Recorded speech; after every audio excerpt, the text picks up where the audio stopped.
Now, if you're a regular to the channel, you'd probably be a little bit familiar with these frocks because I've been showing these for a number of days. These are something that I bought on a little bit of a pretext of a photo, and when they came, I was very, very disappointed because the quality was very, very poor.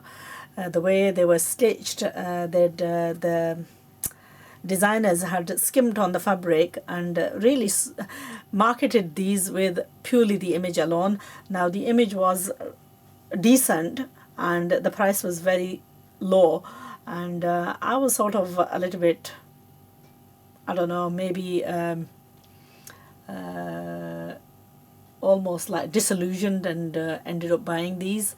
And when they came, I was absolutely gobsmacked because there was no way I would want to sell these suits on the pretext of what the photo held. That's like, for me, that's like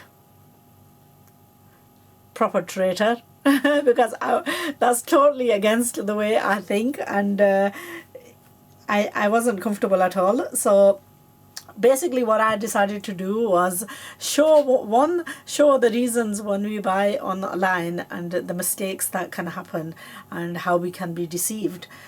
So I decided to pull them apart. Now I decided on pulling apart 4 garments. This is one of them that I will be doing, by the way, but for the moment I'm just going to show you the ones that I've done. So there was a pink and a blue. I've taken apart the blue and the pink. Initially I was going to do a swap over because I've used the blue with the pink, and then I was going to do the pink with the blue, but then I sort of changed my mind because another of one of those outfits that I bought quite recently was a lousy looking outfit like this. Now the outfit itself I loved, and I bought it because I liked the color and I liked the combination.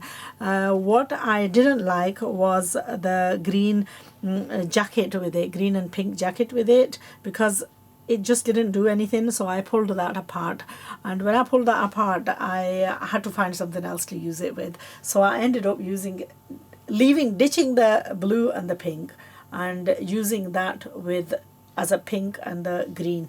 It's not a proper green, it's like a little bit of a different kind of a green. Anyway, that's the bottom hemline. Now I've gone for a gypsy design, but what I'm going to show you here is gypsy design. When you do it to the extreme, I think you need to keep sort of like in the middle. I went a little bit extreme, and here I'm gonna admit to a little bit of my own fault, because sometimes you have to reflect on your own mistakes to better yourself. None of us are perfect. I'm by no means perfect.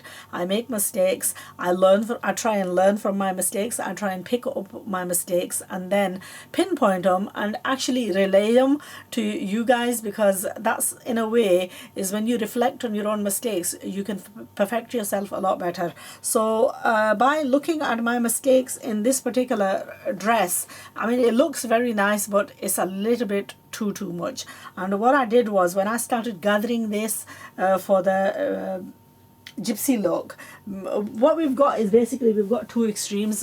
We've got this dress, which is the original, where it has no gathers, and then you've got my dress, which has got too many gathers. Now laid out on the table, it looks very nice, and it's very big care and the rest of it.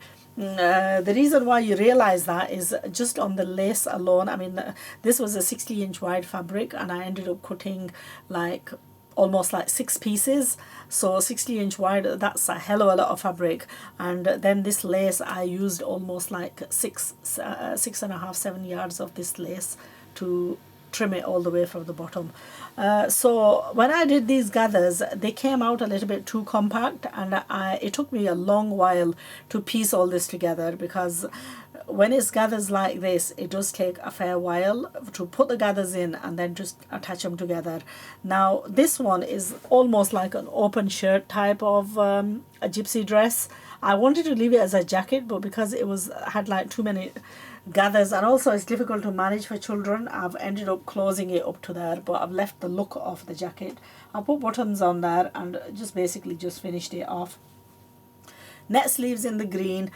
all the fabric that was left over from this suit, including the jacket, I've basically used it. So there's a number of things that I want to show you with this. The churidar, I've put the same fabric on the bottom of the churidar, but when you add a stiff fabric on the bottom of churidar, it takes away the elasticity that you pull the churidar up with. So these type of churidars then need a button. So I've left an opening, and I will be adding a stitch button at the bottom of this. So that's the churidar with it, and then that's the dress, and with it I've also made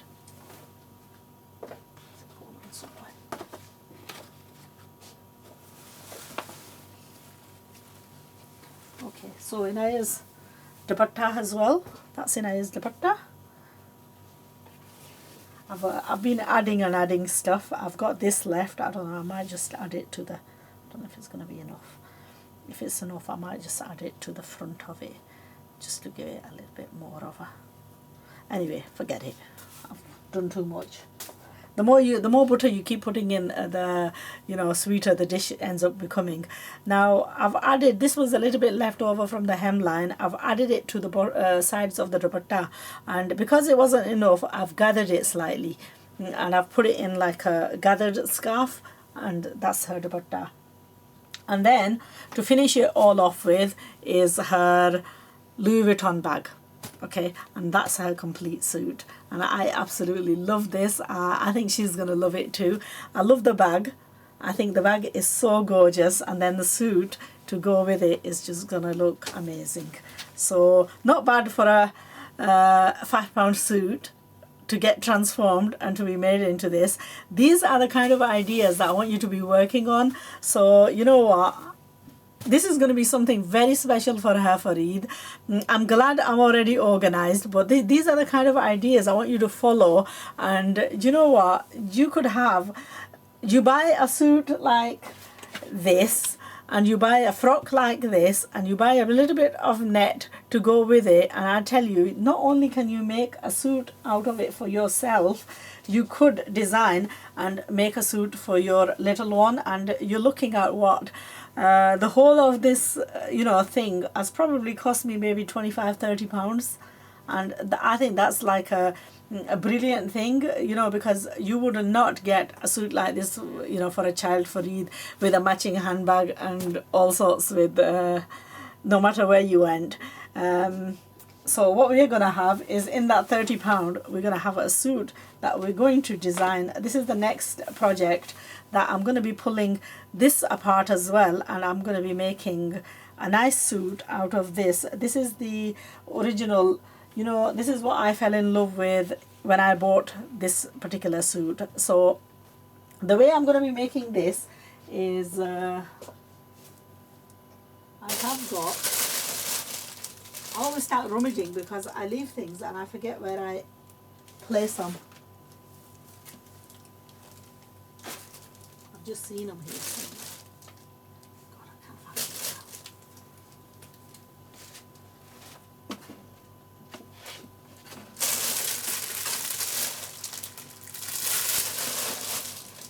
now. Why do things always disappear? Now you can tell, you can judge by this how much of an absent-minded person I am. They say in English, I would lose my head if it wasn't screwed on. And that's exactly how I feel. A few moments ago, it was right in front of me, and now it's gone and disappeared. Sugar. Right, I shall turn this off and locate it and get back to you.